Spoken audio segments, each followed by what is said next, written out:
Bismillahirrahmanirrahim.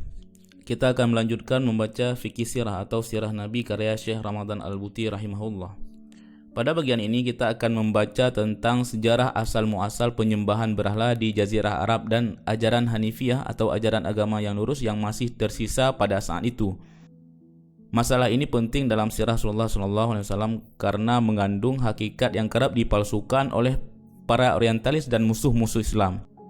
Secara singkat, hakikat tersebut ialah bahwa Islam adalah kelanjutan dari Hanifiyah yang dibawa oleh Abul Anbiya, yaitu Nabi Ibrahim alaihissalam. Hakikat ini secara tegas telah dinyatakan dalam Al-Quran di banyak tempat, antara lain dalam Quran surat Al-Hajj ayat 78. Dan berjihadlah pada jalan Allah dengan jihad yang sebenar-benarnya. Dia telah memilih kami dan dia sekali-kali tidak menjadikan untuk kamu dalam agama sesuatu kesempitan. Ikutilah agama atau milah orang tuamu Ibrahim. Dialah Allah yang telah menamai kami sekalian dengan orang-orang muslim dari dahulu. Di dalam surat Ali Imran ayat 95 Allah juga berfirman, katakanlah benar apa yang difirmankan oleh Allah Subhanahu wa taala, maka ikutilah agama Ibrahim yang lurus dan dia bukanlah termasuk orang-orang yang musyrik. Bangsa Arab adalah anak-anak Ismail alaihissalam. Karena itu mereka mewarisi agama dan minhaj yang pernah dibawa oleh bapa mereka, yaitu para nabi sebelumnya. Agama dan minhaj yang menyerukan tauhidullah, beribadah kepada Allah, mematuhi hukumnya, mengagungkan tempat sucinya dan menjalankan syiar agamanya. Namun, setelah beberapa kurun waktu, mereka mulai mencampur adukkan kebenaran yang diwarisinya itu dengan berbagai kebatilan.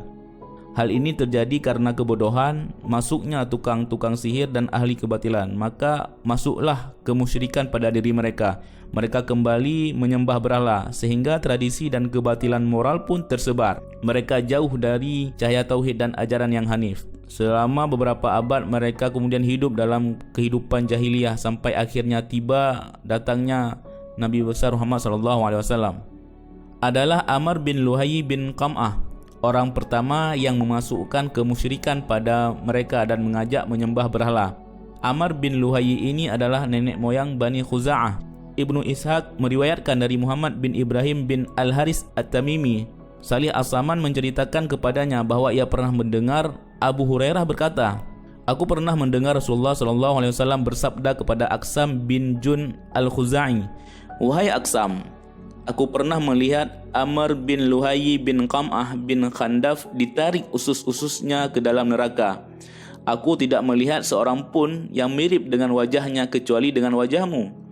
Lalu Aqsam berkata, apakah kemiripan rupa tersebut akan membahayakan aku ya Rasulullah? Rasulullah SAW menjawab, tidak, sebab kamu orang mukmin sedangkan dia adalah orang kafir. Sesungguhnya dia adalah orang yang pertama kali mengubah agama Ismail alaihissalam. Kemudian dia membuat patung-patung, memotong telinga binatang untuk dipersembahkan kepada Taghut, menyembelih binatang untuk Tuhan mereka, membiarkan unta untuk sesembahan dan memerintahkan tidak menaiki unta tertentu karena keyakinan kepada berhala. Ibnu Hisham meriwayatkan bagaimana Amr bin Luhai ini memasukkan penyembahan berhala kepada bangsa Arab. Ibnu Hisham berkata, Amr bin Luhai keluar Mekah menuju ke Syam untuk suatu keperluan. Ketika sampai di Ma'ab di daerah Balqa, pada waktu itu tempat tersebut terdapat anak keturunan Amlik bin Laus bin Sam bin Nuh. Dia melihat mereka menyembah berbagai berhala. Lalu Amr bin Luhai ini berkata kepada mereka, berhala-berhala apakah yang kamu sembah ini? Mereka menjawab, berhala-berhala inilah yang kami sembah. Kami minta hujan kepadanya, lalu kami diberi hujan. Kami minta pertolongan kepadanya, kami ditolongnya. Kemudian Amr bin Luhai berkata lagi, bolehkah kamu berikan satu berhala kepadaku untuk aku bawa ke negeri Arab agar mereka juga menyembahnya? Maka mereka pun memberi satu berhala yang bernama Hubal. Lalu dibawanya pulang ke Makkah dan dipasanglah berhala tersebut. Kemudian ia memerintahkan orang-orang itu untuk menyembah dan menghormatinya. Demikianlah penyembahan berhala dan kemusyrikan tersebar di Jazirah Arab. Mereka telah meninggalkan akidah tauhid dan mengganti agama Nabi Ibrahim alaihissalam. Akhirnya, mereka mengalami kesesatan, meyakini berbagai keyakinan yang keliru dan melakukan tindakan-tindakan yang buruk seperti umat yang lain. Mereka melakukan itu semua karena kebodohan dan keinginan mereka untuk membalas dendam terhadap kabilah dan bangsa-bangsa yang ada di sekitarnya. Namun, meskipun demikian, di antara mereka masih terdapat orang-orang yang walaupun jumlahnya sedikit, mereka tetap berpegang teguh kepada akidah tauhid dan berjalan sesuai ajaran yang hanif. Mereka meyakini hari kebangkitan, percaya bahwa Allah akan memberikan pahala kepada orang-orang yang taat dan menyiksa orang-orang yang berbuat maksiat. Mereka membenci penyembahan berhala dan mengecam kesesatan pikiran dan tindakan-tindakan tercela lainnya. Di antara sisa-sisa pemeluk Hanifiyah ini yang terkenal antara lain Qais bin Sa'idah al-Ayahdi, Ri'ab Asyani dan Pendeta Bahira. Dalam berbagai tradisi mereka juga masih terdapat sisa-sisa prinsip agama yang hanif dan syiar-syiarnya. Kendati pun demikian, hal ini semakin lama semakin berkurang.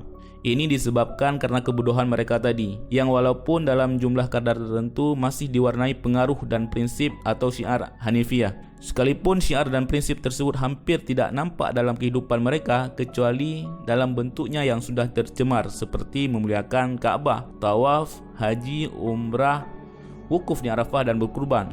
Semua itu merupakan syariat dan warisan peribadatan sejak Nabi Ibrahim AS. Akan tetapi mereka melaksanakannya tidak sesuai dengan ajaran yang sebenarnya.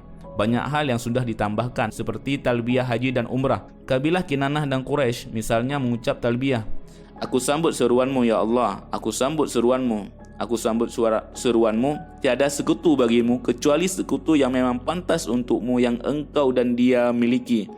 Nah, kalimat terakhir ini mengandung kemusyrikan di mana disebut tiada sekutu kecuali sekutu yang memang pantas bagimu yang engkau dan dia miliki. Mereka membaca talbiyah yang mentauhidkan Allah.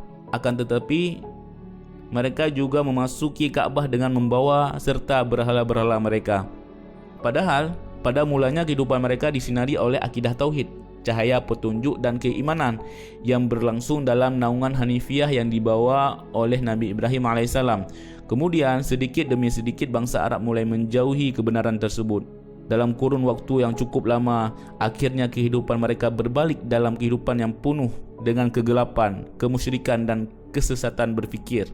Meskipun kebenaran ajaran yang lama masih mewarnai perjalanan sejarah hidup mereka secara agak lamban, hal ini semakin lama bertambah lemah dan berkurang pemeluk dan pendukungnya. Ketika cahaya Hanif merebak kembali dengan diutusnya Nabi akhir zaman, yaitu Nabi Muhammad SAW, wahyu ilahi datang menyentuh segala kegelapan dan kesesatan yang telah berkarat selama rentang waktu yang cukup lama tersebut. Nabi Muhammad SAW kemudian menghapuskan dan menyinarinya dengan cahaya iman, tauhid dan prinsip-prinsip keadilan, di samping juga menghidupkan kembali sisa-sisa ajaran yang hanif yang masih ada pada saat itu.